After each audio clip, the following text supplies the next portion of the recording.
Hello there. Good morning, good afternoon, and good evening, everyone, for the Practical Research 1 students.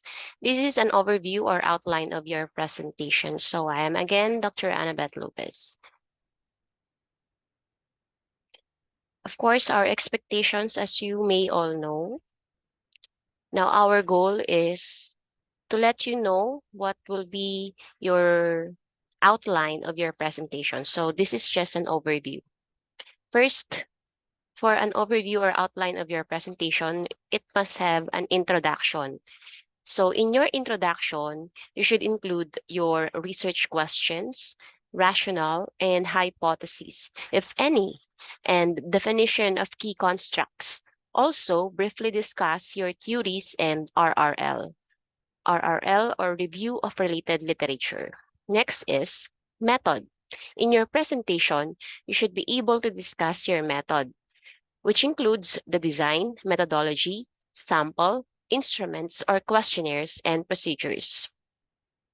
Then, followed by results. The results includes the tables or figures summarizing your findings. And last, discussions. It includes reasons for new or unexpected findings, contribution and limitations, and practical implications. So how are we going to organize your presentations? Your talk must have a beginning, middle, and end. So you need first to introduce yourself or your group, and then present your research question and why it matters. Then, describe how you conducted your research. Then, explain what you found out and what it means. Last, conclude with a summary of your main points. You only have 20 minutes for your presentation. As, uh, as I have told you, you're going to submit on May 5 your presentation of your research by group in our Google link. And then after that, I'll be following this with a Q&A, a 10-minute Q&A with your group. And then your attire must still be informal or semi-formal. So in your PowerPoint presentation, use this as a tool for you to present important points, to emphasize important points, to guide your audience in following your argument, and do not present too much information on the slides.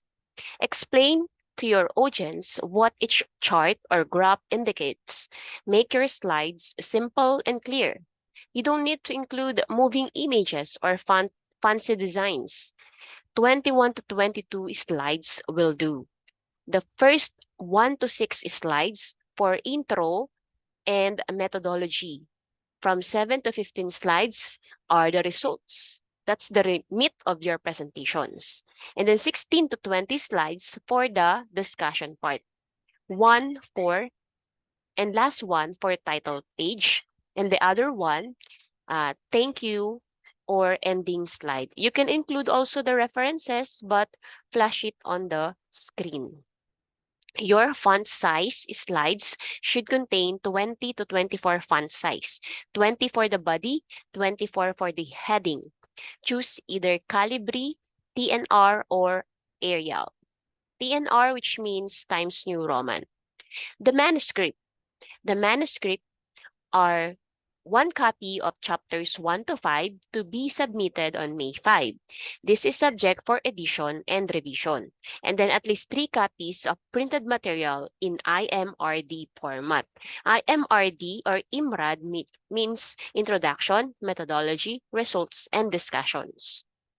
And then prepare a snack, something to eat and drink for your panel if we're going to have a face-to-face, or if not, let's have a snack even in our online question and answer uh, Q&A part.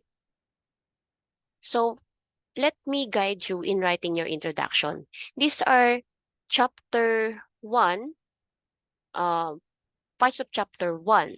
Chapter 1 is entitled The Problem and Its Background. You can see from chapter 1 the introduction, the statement of the problem, significance of the study, and the scope and delimitation of the study, and notes in chapter 1. So for the introduction, in writing your introduction, you present your problem. What is the problem all about? This will indicate what will be covered by the study. Example, suppose that the investigation is about the teaching of English in high school of Bataan. The discussion may start with this topic sentence.